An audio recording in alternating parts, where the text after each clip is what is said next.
네. 지난주에 그 눈이 와서 주차장이 좀 많이 비좁고 그래서 주차하는데 조금 어려움이 있으셨던 분들이 있으신 것 같습니다. 이제 그럴 때는 조금 더 일찍 오시면 좋겠다 싶고 예배 시간에 맞춰서 오지 못하시고 항상 조금씩 늦으시는 분들이 계십니다. 그런 습관들이 자리 잡지 않도록 예배 시간에 좀 그 전에 미리 와서 좀 마음도 준비하고 기도하시면서 그렇게 하시면 좋겠습니다. 그래서 다음 주부터는 우리가 좀 늦지 않기로 우리가 스스로 마음의 결단을 좀 가지시고 그렇게 오시면 좋겠습니다. 불경기가 되어서 구두방의 매출이 확 줄었습니다. 그래서 구두 닦기가 한 가지 묘안을 생각해낸 거죠. 그래서 가게 앞에다가 큰 도화지에 큰 글씨로 구두 한 짝을 무료로 공짜로 닦아드립니다. 이렇게 써놓은 겁니다. 그것을 보고 한 남자가 들어와서 구두를 닦아달라고 했습니다. 그러자 이 구두 닦기는 웃으면서 이렇게 말했다는 거죠. 나머지 한 짝은 3,000원입니다. 뭐 예상했던 답이십니까? 세상에 공짜가 있나요?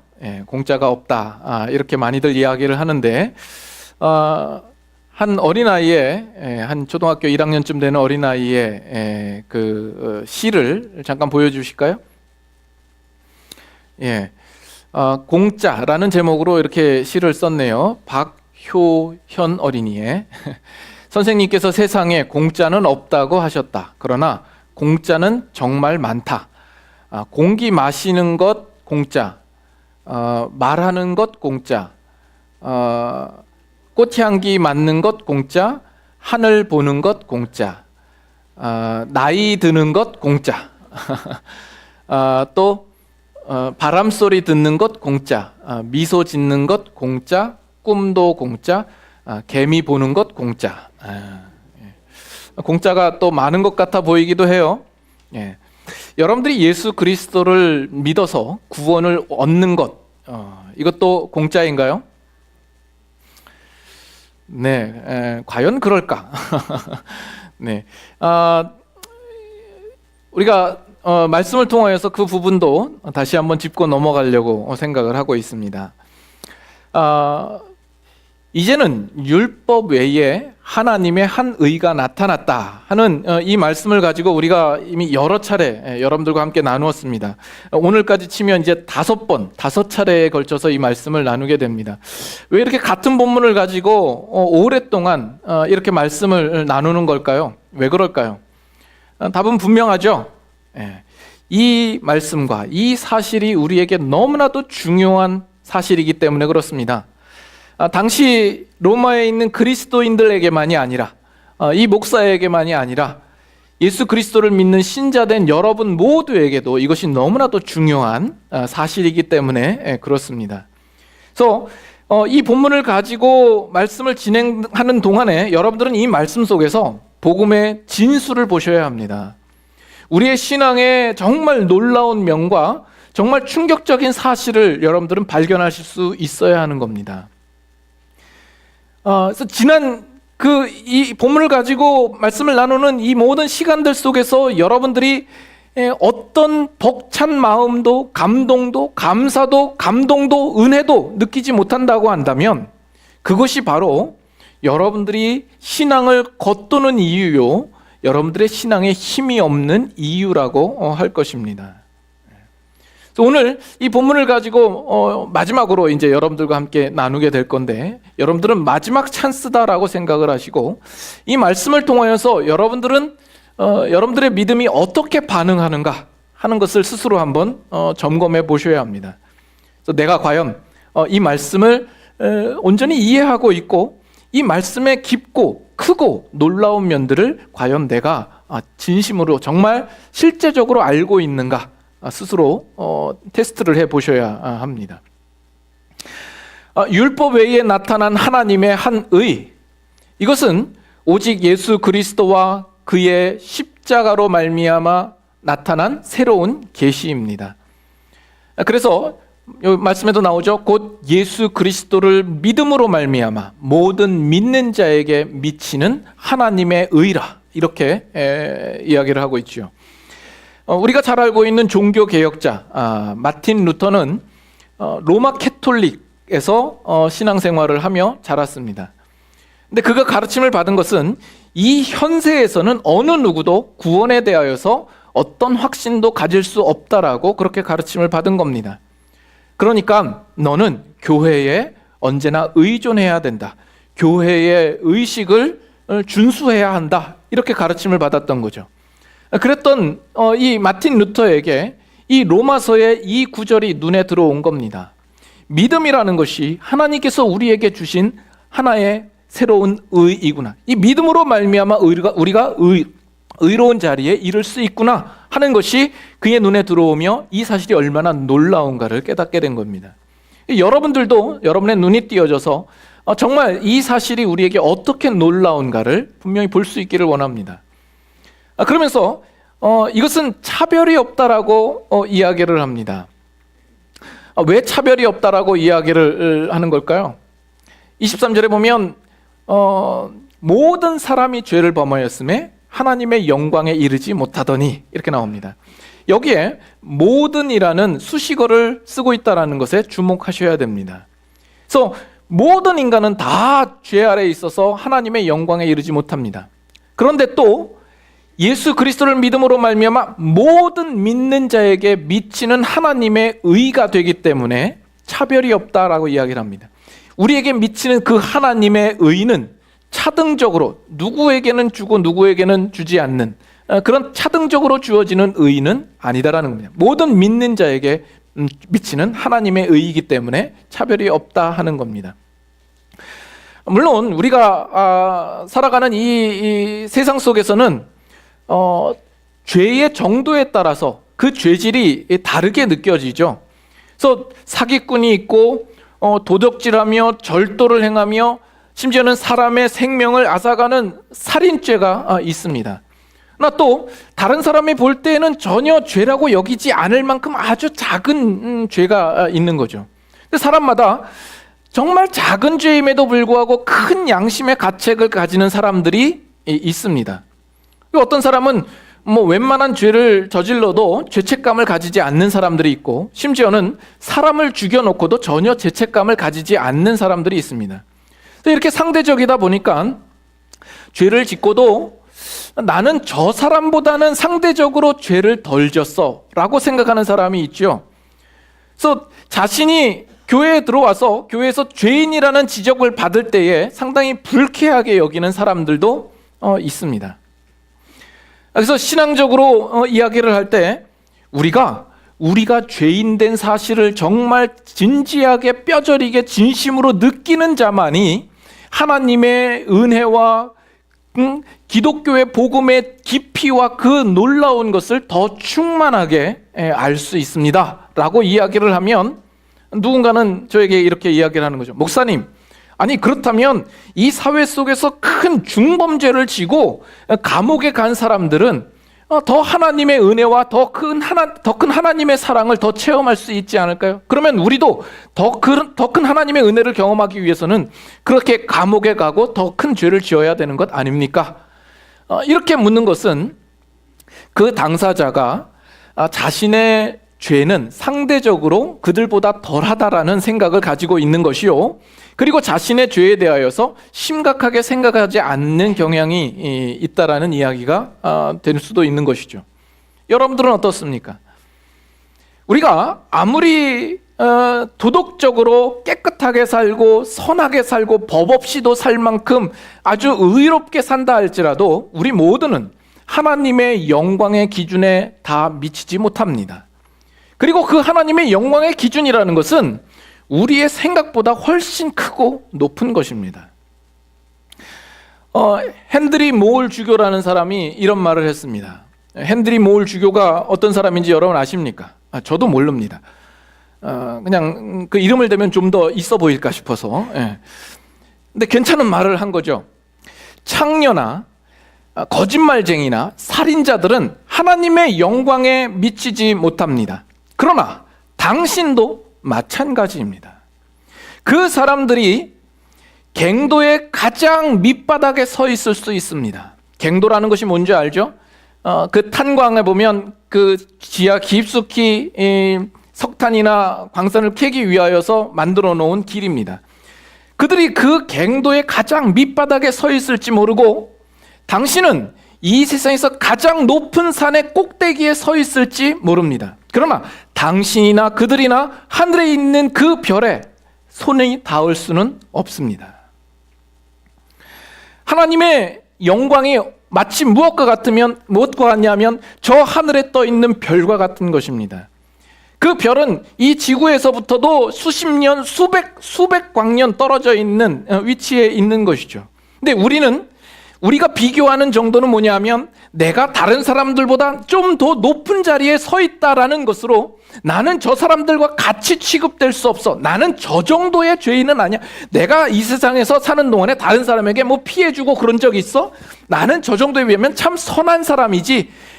나는 그렇게 죄가 없어 라고 이야기하는 것은 얼마나 어리석은 사람이냐라는 겁니다.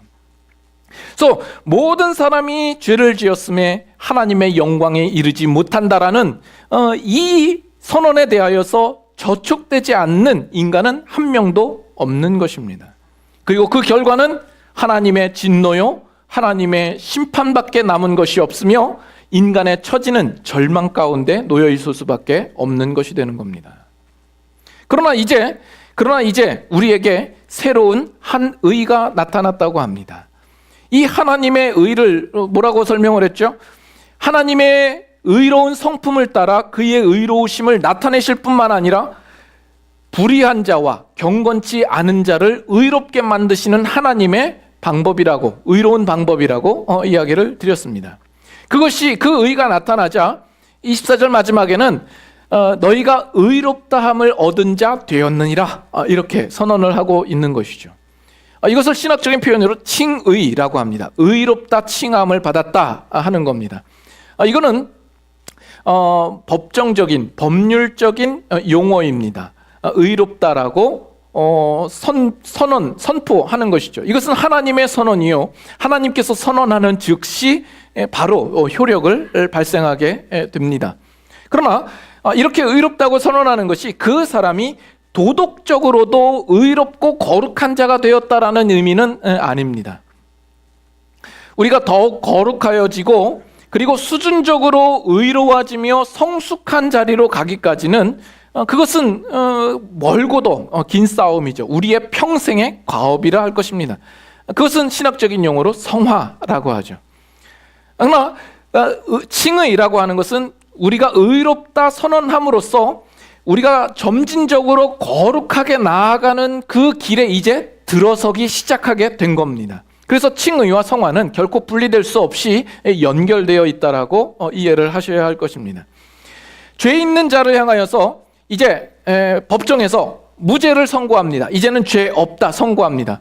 그렇다고 해서 그 죄인이었던 자가 의로운 인격과 성품을 가지고 있으며 의로운 삶을 산다라고 이야기할 수 없는 것과 같습니다.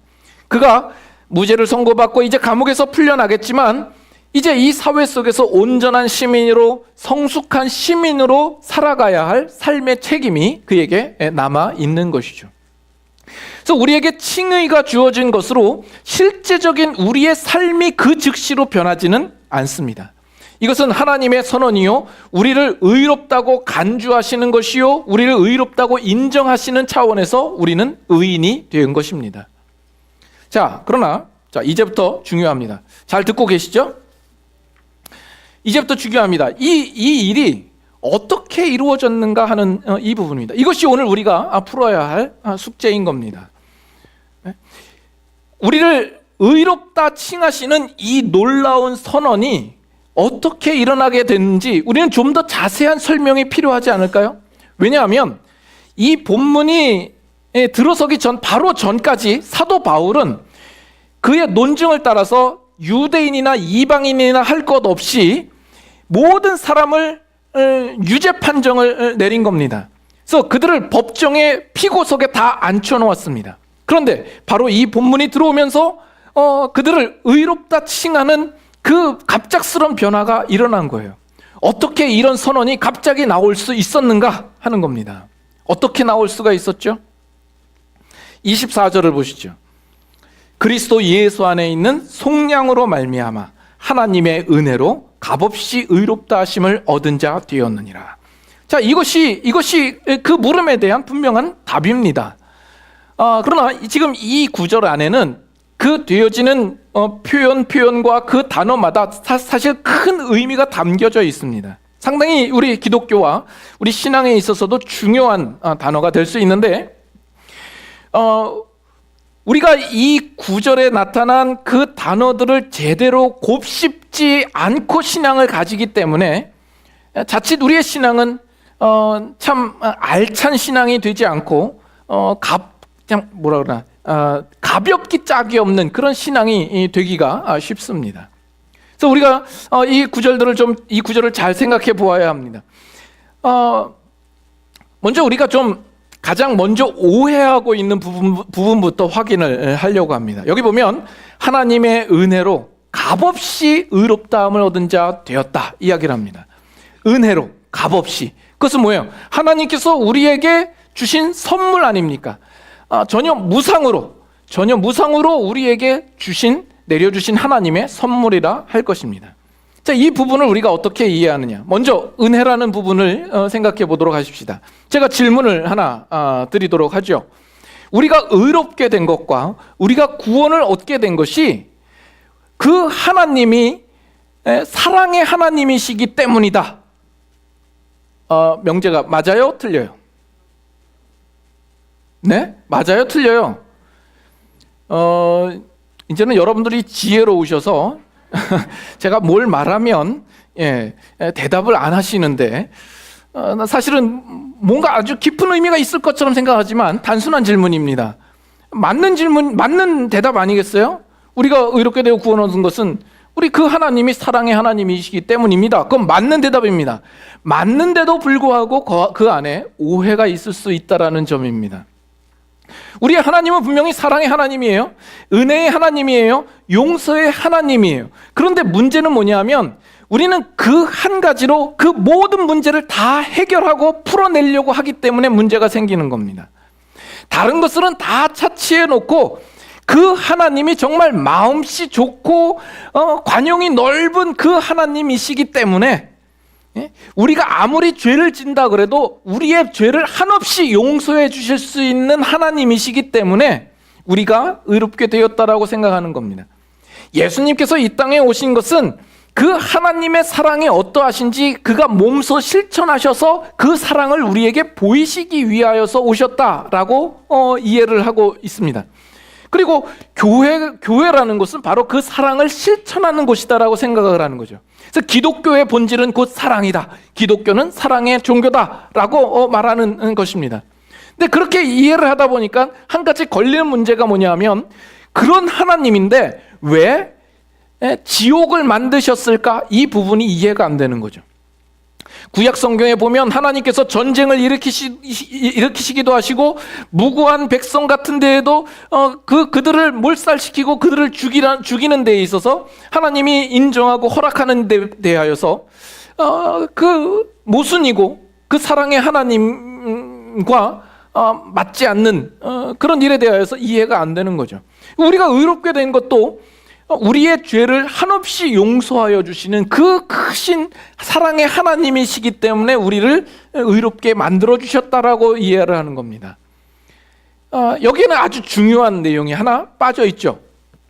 좀 이따가 우리가 확인을 해보도록 하죠. 근데 문제는 여러분들이 신앙생활을 할 때에도 우리는 입버릇처럼 하나님의 사랑과 하나님의 은혜에 대하여서 이야기를 합니다. 근데 그것이 자칫 그저 우리의 편의를 위하여서 하나님의 사랑과 은혜를 오용하고 남용하게 되는 경우들도 많더라는 이야기입니다.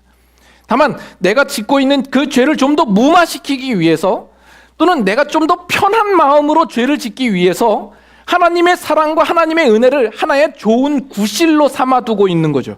그래서 우리 신앙인들은 그 하나님의 사랑과 은혜를 한없이 부풀려 놓기를 좋아해요. 그 안에서 나는 어떻게 살아도 하나님은 용서해 주실 거다라고 생각을 한다라는 겁니다. 이것이 우리가 하나님의 은혜에 대하여서 한 가지 오해하고 있는 것이요. 또 다른 한 가지는 여기 값없이라고 표현되어 있는 이 부분에서 그러면 우리가 은혜를 얻고 우리가 구원을 얻고 의롭게 되는 것이 값없이 주어졌으니까 공짜다라고 생각해도 되지 않을까라는 겁니다. 여러분 어떻게 생각하세요?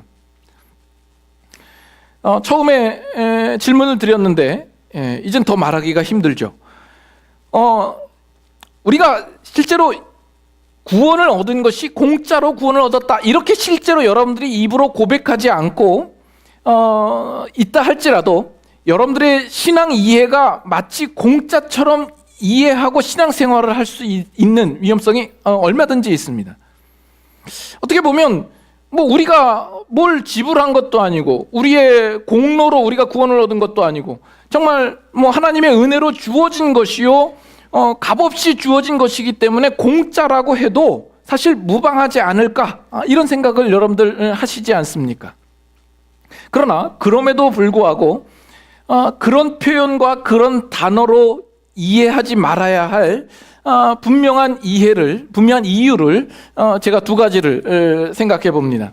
첫째는 뭐냐면 이 공짜라는 단어가 가지는 아주 가벼운 의미 때문에 그렇습니다.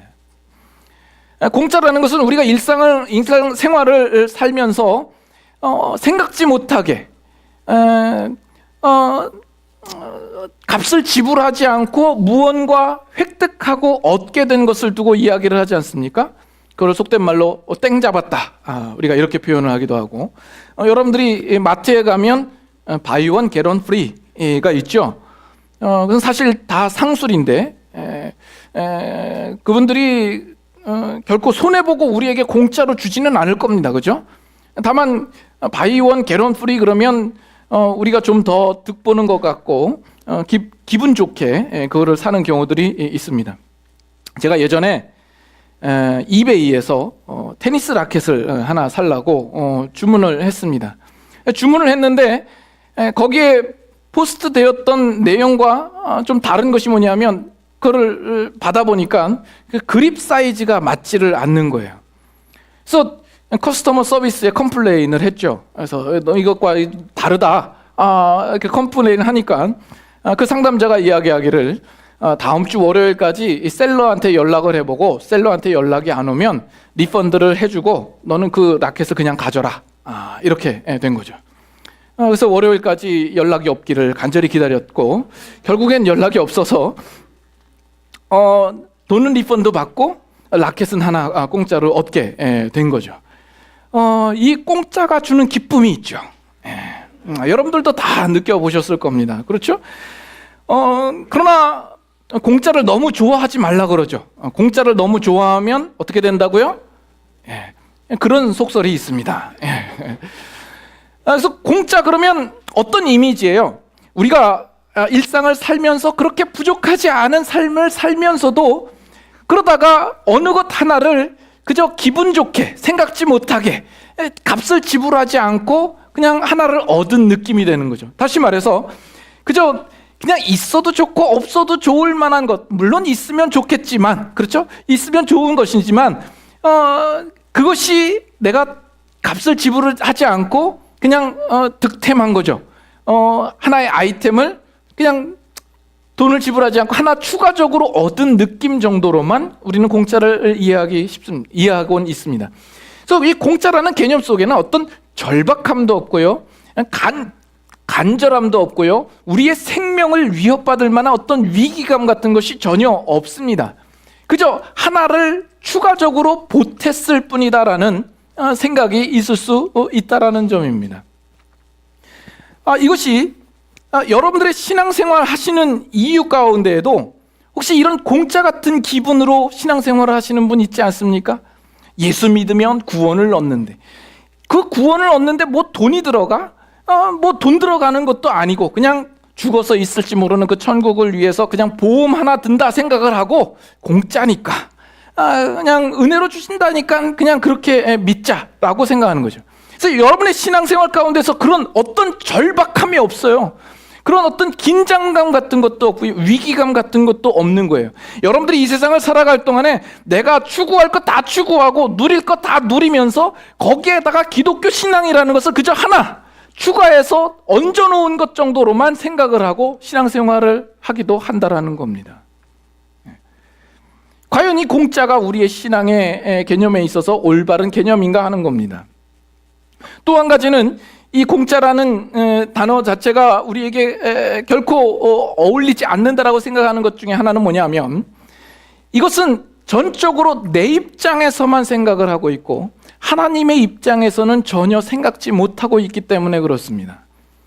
내 입장에서는 전혀 돈을 지불하지 않았고 어떠한 조건을 지불하지 않았다는 면에서 그것이 공짜일지 모르지만, 하나님의 입장에서도 공짜일까요? 하나님께서 그냥 주셨을까요? 이 일에 대하여서 하나님은 분명히 그 값을 지불하셨다라는 겁니다. 그래서 우리가 다시 한번 생각을 해보죠. 이 은혜를 생각할 때 앞으로 이 로마서를 보면서 이 사도 바울이 이 은혜에 대하여서 그 주제를 계속 이어갈 겁니다. 근데 이 은혜라는 단어는 사도 바울이 사용한 가장 강력한 줄임말입니다. 그 은혜라는 단어 속에 상당히 많은 의미가 함축되어 있고 담겨져 있는 것이라고 보아야 합니다.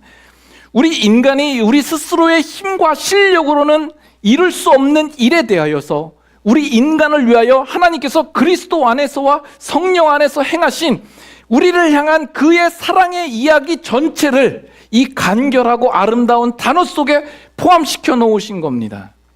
그런 의미에서 이 은혜가 어떻게 공짜라는 단어로 대치될 수 있는가 하는 겁니다. 여러분들의 신앙이 정말 참 신앙이인가 아닌가, 그것을 판가름하는 관건이 뭐냐면, 이 은혜 속에 포함된, 이 은혜 속에 담겨져 있는, 이 은혜 속에 감추어져 있는, 그리고 이 은혜의 이면에 있는 우리를 향하여서 행하신 그 또 다른 사건을 여러분들이 볼 수 있느냐 없느냐에 달려 있습니다. 우리가 예수 그리스도를 믿었죠? 우리가 구원을 얻었습니다. 우리가 의롭게 되었습니다. 이것이 어떻게 일어났냐라는 겁니다. 우리가 그것을 보지 못했고 알지 못했고 깨닫지 못했는데 그 가운데에서 일어난 사건이 어떤 것인지를 여러분들이 분명히 볼 수 있느냐 없느냐의 문제입니다. 우리가 2주 전에 그런 비유를 든 적이 있죠. 우리는 마치 기절해서 물에서 떠내려가는 시체와 다름없는 그런 존재였습니다. 그런데 예수님께서 친히 그 물속에 뛰어들어서 우리를 건지셔서 육지 밖으로 이끌어내심으로 우리에게 생명을 주셨습니다. 그래서 그렇게 기절했다가 깨어나 보니까 내가 생명을 가지고 있고 여전히 호흡을 하고 있는 겁니다. 어리둥절하죠. 내게 무슨 일이 일어났는가. 내 기억으로는 물에 빠졌던 기억밖에 없고 그리고 나서 깨어난 기억밖에 없는 거예요. 그러나 그것이 전부인가요? 내가 기절하고 내가 모르는 상황 가운데서 일어난 일들이 분명히 있었던 것이죠. 예수님께서 친히 뛰어들으셔서 우리를 건지셔서 우리를 그 가운데 그 밖으로 끌어내신 분명한 사건이 있는 겁니다. 이 모든 것을 통틀어서 하나님의 은혜라 이야기를 하는 겁니다. 그래서 우리가 보고 아는 것만이 전부가 아니라 우리가 구원을 받고 우리가 의롭게 된 데에는 우리가 보지 못하는 가운데 일어난 분명한 사건이 있었다라는 겁니다. 그 사건이라는 것이 뭐예요? 예수 그리스도 안에 있는 속량이라는 것입니다. 이것은 가장 중요한 단어인 겁니다. 우리를 의롭게 하는, 우리를 의롭게 만드는 바로 그 근거가 되는 것이죠. 그리스도 안에서 이루어진 일, 바로 그 예수님께서 우리를 위하여서 이 땅에 찾아오셨고 우리를 위하여서 완전한 순종을 행하시며 십자가에 죽으시고 부활하신 그 일들을 통하여서 우리를 구원케, 우리를 의롭게 하시는 것입니다. 하나님께서 그 그리스도 예수 안에서 우리를 의롭게 만드시는 것이죠. 그래서 아까 하나님의 은혜를 그저 하나님의 사랑을 크게 부풀려서만 이해하고 있는 사람들이 놓치고 있는 가장 그 중요한 근거가 바로 이것인 겁니다. 물론 하나님의 사랑이 중요하고 그 하나님의 사랑이 우리의 칭의를 만들어내는 데에 중요한 시작점입니다. 그런 면에서 하나님의 사랑은 우리의 칭의의 근원이라고 할 것입니다. 그러나 우리의 칭의의 근거가 되는 것은 예수 그리스도의 십자가가 되는 것입니다. 그래서 예수님이 이 땅에 오신 것은 그저 하나님의 사랑을 우리에게 보이기 위하여서 오신 것이 아니라 우리를 의롭게 만드시는 그 분명한 근거를 마련하기 위하여서, 곧 십자가를 지시기 위하여서 이 세상에 오신 것입니다. 그리고 그 십자가를 지시는 것만이 하나님의 온전한 사랑을 우리에게 증거하시는 가장 확실한 증거가 되는 것이죠. 여기에 속량이라는 단어가 나오죠. 이 속량이라는 단어의 유래가 어떻게 되냐면 그 당시에 노예 시장에서 빌려온 일종의 상업 용어입니다. 영어로는 redemption이 되는 건데, 당시에 노예라고 하는 사람들은 사람도 아니죠. 그 주인의 소유물입니다. 그렇죠? 근데 그 주인으로부터 그 노예를 꺼내서 자유인으로서 해방시키기 위하여서는 그 주인에게 속전을 지불하고 그 노예를 해방시킬 권리를 사는 것입니다. 그 노예의 주인이 정말 악질적이에요. 아주 악랄하고 못돼 처먹은 주인인데, 그 주인에게서 이 노예를 꺼내고자 할 때는 그 주인이 요구하는 속전을 다 지불해야만 그 노예를 풀어낼 수 있는 겁니다. 이것이 바로 속량이라는 단어입니다. 근데 저와 여러분들, 우리 모두는 다 죄와 사망의 종노릇하며 노예로서 있었던 자입니다. 우리는 한 번도 우리가 주인이었던 적이 없는 사람들입니다. 우리는 한 번도 태어날 때부터 자유인이었던 적이 없었던 사람입니다. 나는 자유인이야, 내가 주인이라고 생각하는 것은 큰 착각입니다. 근데 우리가 그 죄와 사망 아래에서 우리가 스스로 벗어날 길이 있냐 하면 우리 스스로의 힘과 실력과 능력으로는 벗어날 길이 없는 겁니다. 그리고 그 주인이 우리에게 요구하는, 우리가 자유케 되기 위해서 요구하는 속전이라고 하는 것은 죽음밖에는 없는 겁니다. 우리가 죽으면 우리는 더 이상 자유를 누릴 만한 어떤 그 기회가 전혀 없는 것이죠. 우리는 그 요구되는 속전을 지불하고 우리가 자유케 될 수 있는 길이 전혀 없는 사람들입니다.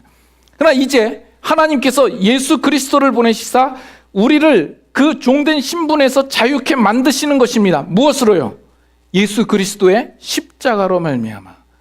하나님께서 예수 그리스도를 우리를 위하여서 속전으로 지불하시고 우리를 그 노예된 상태에서 꺼내어 우리에게 자유를 허락하여 주시는 것입니다. 그래서 고린도전서 6장 한번 살펴볼까요? 고린도전서 6장.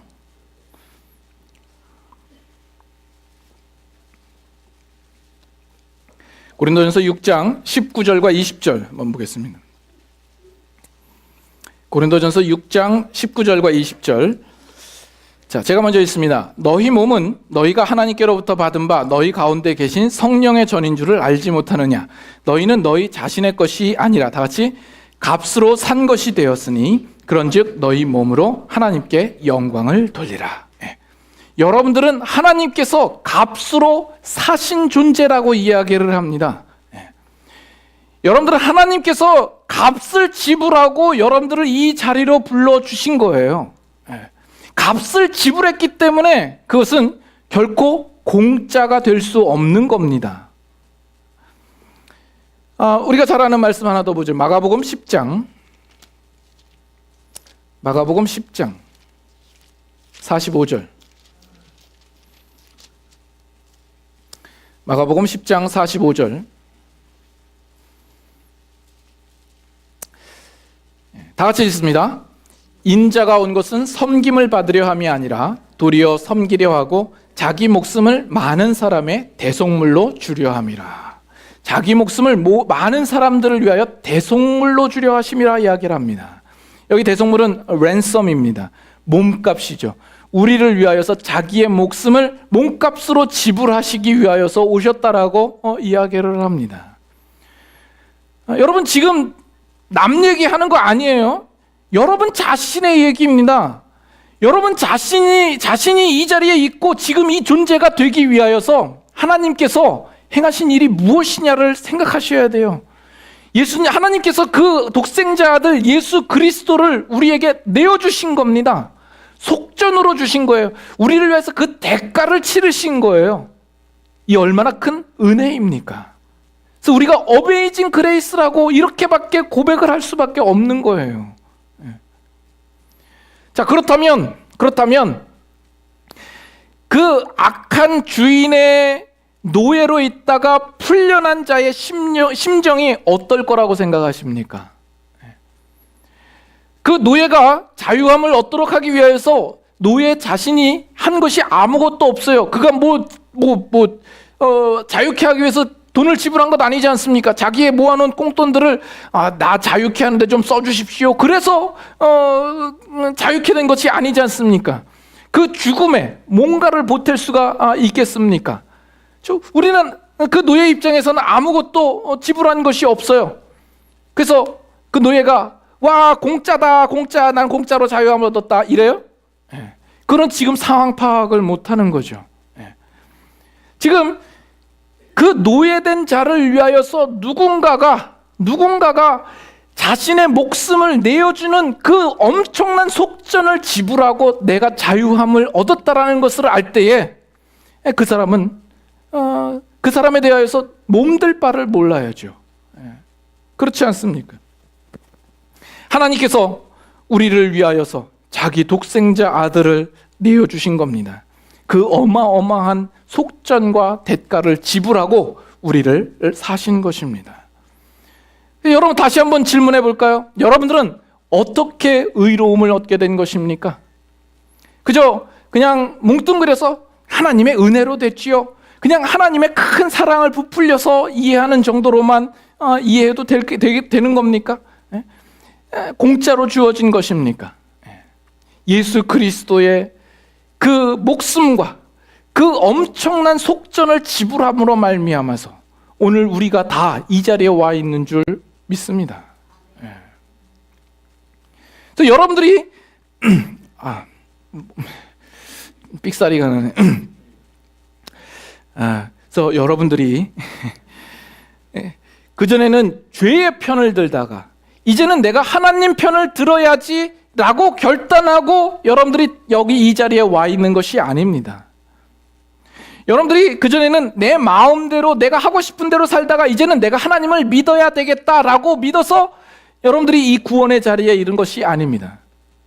구원이라고 하는 것은 결코 여러분이 믿어서 구원을 얻는 것이 아닙니다. 믿는 것이 여러분 이 구원을 얻는 데에 무슨 효력이 있으면 무슨 작용을 할 수 있습니까? 구원은 오직 예수 그리스도께서 십자가에 죽으시고 부활하심으로써 우리를 위하여서 그 속전을 지불하심으로써 구원은 이루어지는 것입니다. 그 사실을 분명히 아셔야 됩니다. 결코 내가 믿어서 구원 얻는 것이 아니라는 사실을 분명히 보셔야 하는 겁니다. 그래서 24절 우리 3장 24절 우리 다시 한번 읽어보도록 하십시다. 함께 나누었던 말씀들을 생각하면서 24절 우리 같이 다시 한번 읽도록 하겠습니다. 그리스도 예수 안에 있는 속량으로 말미암아 하나님의 은혜로 값없이 의롭다 하심을 얻은 자 되었느니라. 여러분 이 말씀을 어떻게 읽으십니까? 아무런 느낌 없이 읽으시나요? 그렇다면 내가 과연 정말 예수님을 믿는 걸까 한번 의심해 보셔야 됩니다. 내가 예수님을 믿는 것이 그냥 하나의 공식을 외우고 있듯이 예수님을 믿고 있는 건 아닌가 생각해 보셔야 돼요. 정말 우리를 위하여서 행하신 그 놀라운 하나님의 역사와 일어난 사건들이 얼마나 큰 것인가를 여러분들은 보실 수 있어야 합니다. 여러분 어느 누가 정말 하찮은 그 노예를 위하여서 정말 그 고상한 사람이 자신의 목숨까지 내어주면서까지 그 노예를 자유케 하는 사람이 어디 있습니까? 근데 그 하나님께서 그 영광스러운 하나님께서 자기 아들을 아끼지 아니하시고 우리를 위하여서 나를 위하여서 속전을 지불하시고 우리를 자유케 하고 우리를 의롭게 하셨대요. 이 얼마나 경악스러운 사실입니까? 그러면 내가 누구길래? 예? 아니 그렇다면 나라는 존재는 정말 내가 보기엔 아무것도 아닌데 하나님께서 보실 때는 나라는 존재가 얼마나 값지고 얼마나 보배롭고 얼마나 존귀한 자로 여기시는가, 우리는 또 놀랄 수밖에 없는 거죠. 예?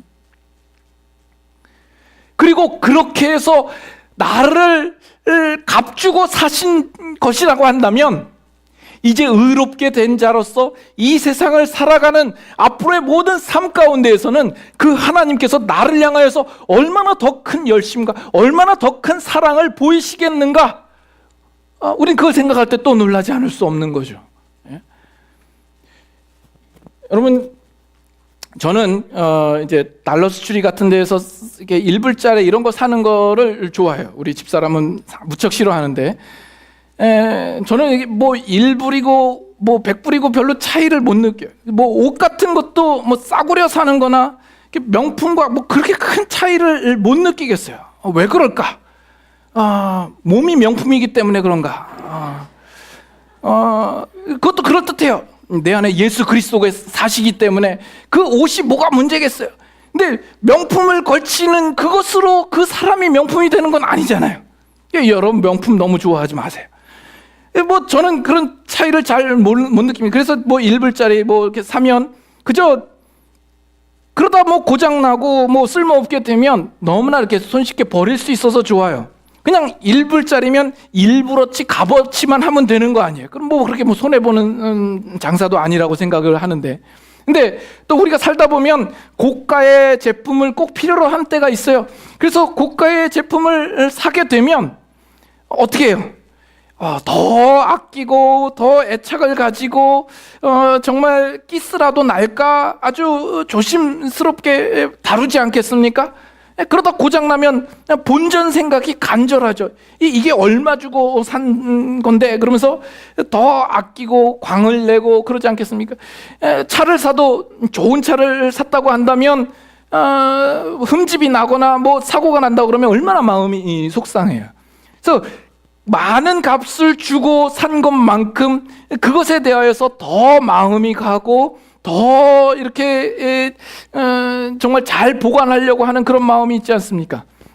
그와 같이 우리를 위하여서, 여러분 존재를 위하여서 하나님이 그 값을 지불했는데 자기 아들을 값을 지불하고 여러분들을 사신 거예요. 그렇다면 여러분들이 신앙 안에서 사는 그 인생 동안에는 하나님께서 여러분들을 향해서 얼마나 더 큰 열심과 사랑을 가지고 여러분들을 지켜내시고 인도하시고 보호하시겠느냐 말이에요. 놀랍죠? 예. 그렇다고 우리가 그냥 이제는 마냥 좋아서 신나서 내 마음대로 살아도 좋은 건가요? 그렇지 않죠. 우리는 한 가지 더 기억해야죠. 그렇게 해서 하나님께서 우리를 건져내셨다면 우리를 향하여서 그만큼 더 아름답고 영광스러운 계획과 목적을 품고 있으시다라는 것조차 우리는 꼭 알아야 되는 거죠. 여러분의 자녀를 두고 볼 때 그 자녀가 정말 훌륭하게 키우기를 원하는 부모의 마음이 있죠. 그 자녀를 낳기 위하여서 몇 개월을 임신을 하고 또 자녀를 입히고 먹이고 키우고 모든 것을 아낌없이 줬는데 그 자녀가 망나니 짓을 하고 나쁜 짓을 한다고 한다면 가만히 있을 부모가 어디 있겠어요? 그 자녀를 포기할 수가 없는 거죠. 그래서 매를 들기도 하고 협박을 하기도 하고 윽박을 질러서라도 이 자녀를 제대로 키우겠다라는 마음이 생기는 것 아니겠습니까? 하나님께서도 우리를 향하여서 그 고집을 가지시고 우리를 옳은 자로, 의로운 자로 세우기 위하여서 더 애를 쓰시겠죠. 우리는 그 일에 대하여서는 분명히 긴장하고 또 경계해야 합니다. 아니, 나는 내 맘대로 살고 뭐 죄짓고 살아도 뭐 하나님께서 전혀 나에게 제재하는 것이 없으시던데요? 이건 자랑이 아닙니다. 그건 아마 하나님께서 지금 매를 들고 이제나 저제나 지금 참으시고 있는 중에 있는 겁니다. 아니면 내가 하나님의 자식이 아니라 남의 자식이기 때문에일 수도 있다라는 사실에 대하여서 여러분들은 정말 긴장하셔야 되는 겁니다. 그래서 우리가 구원함을 얻고 하나님 앞에 의롭다함을 얻은 이 사실을 우리가 살펴볼 때에는 그 안에는 우리가 놀랄 일밖에 없다라는 것을 여러분 보셔야 합니다. 우리가 예수 그리스도를 믿고 의롭다함을 얻은 이 사건 속에는 정말 우리가 상상하지 못하고 생각지 못하는 큰 놀라운 일들이 있는 겁니다.